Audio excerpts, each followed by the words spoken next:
There is something about California in the 1990s that captures a moment when everything was changing. The internet was being born. Hip-hop was exploding. The dot-com boom was creating millionaires overnight. And if someone lived through it, they know exactly what made that decade so electric. This was a time when California was inventing the future while the rest of America watched. Silicon Valley was transforming from chip makers into internet pioneers. Los Angeles was the center of hip-hop culture. The entertainment industry was reaching new heights, and California felt like the only place that mattered. This was the decade that gave us Netscape, Tupac, the O.J. trial, Tarantino films, and a sense that the old rules no longer applied. The counterculture was gone. California was inventing the digital age. Living in California meant watching the world change from the front row. Let's walk through what daily life actually felt like during that transformative decade.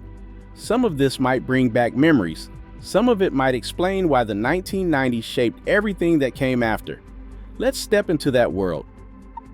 Living in California in the 1990s meant embracing a culture that was becoming increasingly digital while still holding on to the laid-back lifestyle. Houses reflected that indoor-outdoor California aesthetic. Sliding glass doors opened to patios. Backyards had pools and barbecue grills, but inside, things were changing. The beige and mauve of the 1980s were fading. Interiors were getting simpler and cleaner. IKEA opened its first California stores, and suddenly, everyone had the same bookcases and furniture. The entertainment center was the focal point of living rooms. These massive wood or particle board units held the television, the VCR, the stereo system, and by the mid-1990s, the DVD player. Big screen televisions were status symbols. A 32-inch TV was impressive. A 40-inch projection TV meant someone was doing well. Cable was standard by the 1990s. Most households had dozens of channels. MTV still played music videos. ESPN meant sports all day. CNN gave 24-hour news. Channel surfing with the remote became a pastime. The cordless phone was everywhere, though still tethered to a base station. By the mid-1990s, answering machines were being replaced by voicemail. The personal computer was entering homes throughout the 1990s. Early in the decade, only tech enthusiasts and professionals had them. By the end, they were common. Brands like Gateway, with computers that arrived in cow-spotted boxes, Compaq, and Dell were selling directly to consumers. These computers had hard drives measured in megabytes, not gigabytes. Loading programs took time. The internet arrived gradually. Early in the decade, people used bulletin board systems accessed through dial-up modems. The sound of a modem connecting became part of life. That screeching handshake noise meant connection to something new. By the mid-1990s, AOL was sending CDs in the mail promising free internet hours. The internet was slow. Images loaded line by line, but email was revolutionary. Instant communication without stamps or phone calls. By the late 1990s, websites were everywhere. People were creating personal homepages on GeoCities. Search engines like Yahoo and later Google were making the internet navigable. Napster launched in 1999, and suddenly music could be shared digitally. The record industry panicked. California in the 1990s experienced several events that defined the decade and shaped the state. The Los Angeles riots in April 1992 shocked the nation. When 4 police officers were acquitted in the beating of Rodney King, South Central Los Angeles erupted. Buildings burned, stores were looted. The violence lasted for days. The images of Reginald Denny being pulled from his truck and beaten were broadcast live. Koreatown business owners defended their stores with guns on rooftops. The riots killed over 60 people and caused billions in damage. For Californians, especially those in Los Angeles, the riots revealed tensions that had been building for years. The acquittal felt like injustice. The anger was understandable, even if the violence was not. Los Angeles changed after that. Conversations about race, policing, and inequality became unavoidable. Northridge earthquake in January 1994 jolted Southern California awake at 4:30 in the morning. A magnitude 6.7 quake was centered in the San Fernando Valley. Freeways collapsed, buildings crumbled, dozens died. The earthquake caused massive damage across Los Angeles. Homes in the valley were destroyed, apartment buildings pancaked. The images of the collapsed freeway interchanges with sections of highway dangling in the air were stunning. Rebuilding took years and billions of dollars, but California rebuilt quickly, demonstrating resilience. The O.J. Simpson trial consumed America, but it was centered in Los Angeles. When he was arrested in June 1994, after the slow-speed Bronco chase watched by millions, California was transfixed. The trial lasted months. Court TV broadcast every moment. Californians took sides. Conversations at work, at bars, at dinner tables revolved around the case. Judge Ito, Marcia Clark, Johnny Cochran, and the Bloody Glove became household names. When the verdict came in October 1995, California stopped. Not guilty. The reaction split along racial lines, revealing divisions that the riots had exposed. Before we continue with the technology boom and the cultural explosion that defined the era, if you are enjoying this look at how Californians really lived and want to explore more decades and places, consider subscribing. There are so many more stories about how Americans experienced the history we thought we knew.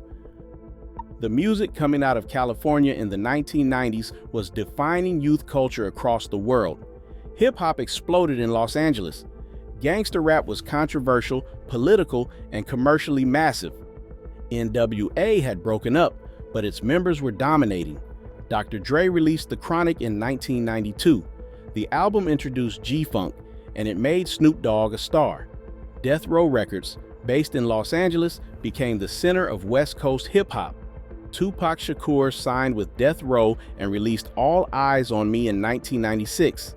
The double album went diamond. Tupac represented California hip-hop culture with his bandana, his intensity, and his contradictions. His murder in Las Vegas in September 1996 devastated fans. 6 months later, Biggie Smalls was murdered in Los Angeles. The East Coast versus West Coast rivalry turned tragic. California hip-hop continued to thrive despite those losses. Ice Cube, Too Short, E40, and others kept West Coast rap relevant. Alternative rock was huge in California. The grunge movement that started in Seattle found a massive audience in California. Flannel shirts, ripped jeans, and a rejection of 1980s excess defined the look. Alternative rock radio stations played Nirvana, Pearl Jam, Soundgarden, and Alice in Chains constantly. California bands like the Red Hot Chili Peppers released Blood Sugar Sex Magic in 1991, and they became one of the biggest rock bands in the world. No Doubt from Orange County broke through with Tragic Kingdom in 1995. Gwen Stefani became a star. Ska punk bands like Sublime and Rancid emerged from California. Green Day from the Bay Area released Dookie in 1994 and brought punk to mainstream audiences. Festivals like Lollapalooza toured through California, bringing alternative culture to massive audiences. Skateboarding, tattoos, and punk rock merged into California youth culture. Silicon Valley transformed completely during the 1990s. The dot-com boom created wealth that seemed impossible. Engineers and entrepreneurs were starting companies in garages and apartments, and venture capital poured into anything related to the internet. Companies that existed only as websites were valued at millions, then billions. Netscape went public in 1995, and its stock price skyrocketed on the first day. This initial public offering moment convinced everyone that internet companies could make people wealthy overnight. Yahoo started in a Stanford trailer. Google began as a research project. Amazon was selling books from Seattle, but the culture was very California. eBay launched in San Jose in 1995. PayPal followed. Silicon Valley was hiring aggressively. Engineers were in huge demand. Companies offered stock options that could make employees millionaires if the company went public. The culture was casual, with jeans and t-shirts at work, foosball tables in break rooms, free food and drinks, and long hours balanced by the excitement of building something new. The money flowing through Silicon Valley was staggering. Real estate prices in Palo Alto, Mountain View, and San Jose climbed rapidly. People who bought houses in the 1980s suddenly had properties worth fortunes. Traffic on Highway 101 became miserable as thousands of workers commuted to tech jobs. By the late 1990s, it was clear that something unsustainable was happening. Companies with no revenue had massive valuations. Everyone claimed to have the next big idea. Parties in San Francisco celebrated companies that had not yet launched. But in the moment, it felt like California was building the future, and everyone wanted to be part of it. The entertainment industry continued to dominate Southern California. Hollywood was producing films that defined the decade. Quentin Tarantino burst onto the scene with Reservoir Dogs in 1992 and Pulp Fiction in 1994. His films were violent and talky, shaped by a lifetime of watching movies. Pulp Fiction became a cultural phenomenon. Lines from the movie were quoted endlessly. The non-linear storytelling influenced countless filmmakers. Tarantino represented a new kind of California filmmaker. Titanic filmed largely in Baja California, but was produced in Los Angeles. It became the highest-grossing film of all time when it released in 1997. James Cameron's epic was a phenomenon, and the special effects that showed the ship sinking were revolutionary. Steven Spielberg continued dominating with Jurassic Park and Saving Private Ryan. The Matrix in 1999 blew minds with its visual effects and its philosophical questions. Action movies were getting bigger. Schwarzenegger and Stallone were still stars, though younger actors were emerging. Independent film thrived in California. The Sundance Film Festival was launching careers. Films like Swingers captured Los Angeles culture. Television was changing. The Simpsons was reshaping what animation could be. Seinfeld was the biggest sitcom. Friends captured young urban life, even though it was set in New York. California culture was spreading through screens. Car culture in California remained central to life. The vehicles changed. SUVs exploded in popularity during the 1990s. The Ford Explorer, Chevy Tahoe, and Toyota 4Runner were everywhere. These vehicles were large, inefficient, and they projected an image of adventure, even though most never left pavement. Minivans were family vehicles. The Honda Odyssey and Dodge Caravan transported kids to soccer practice and to school. Import tuner culture emerged in California. Young people were modifying Hondas and Acuras with body kits, spoilers, and performance parts. Street racing became a subculture. Movies like The Fast and the Furious would later capture this scene. Gas prices were low for most of the decade. Driving across California remained affordable. Road trips up Highway 1 or out to the desert were common. Traffic was getting worse, though. Los Angeles freeways were increasingly congested. The sprawl continued. Orange County, the Inland Empire, and the valleys expanded with new housing developments. Food culture in California continued evolving in ways that influenced America. California cuisine was established. Wolfgang Puck became a celebrity chef. Fusion restaurants combining Asian and Western flavors became trendy. Sushi became mainstream. What was once exotic was now available in strip malls, and grocery stores even had sushi counters. Coffee culture exploded. Starbucks expanded across California. Suddenly, lattes, cappuccinos, and mochas were everyday drinks. Independent coffee shops popped up everywhere. Sitting with a coffee and a laptop became common. The burrito reached its peak in the 1990s. Mission-style burritos, massive, foil-wrapped, and stuffed with rice, beans, meat, and salsa became iconic. Chains like Chipotle would later spread this style nationwide.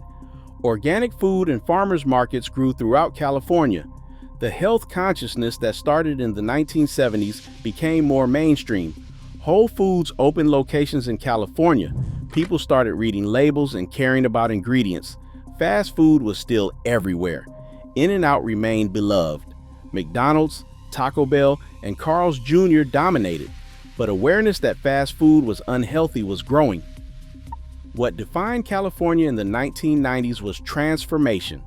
The internet revolution was centered in Silicon Valley. Hip-hop culture was emanating from Los Angeles. The entertainment industry was bigger than ever. The state experienced tragedy with riots and earthquakes, but it rebuilt and continued forward. Housing costs were rising. Traffic was getting worse. The people showed resilience. California still felt like the center of innovation and culture. The decade brought the birth of the digital age. California music and movies were dominating global culture. Millions of people moved to California, chasing tech money and sunshine. For those who lived in California during the 1990s, it was a time of optimism about technology, of excitement about culture, of feeling like California was inventing tomorrow. Housing was becoming expensive but still attainable. Traffic was bad but manageable. The future looked bright. For those with memories of this remarkable era in the Golden State, there is always more history to explore.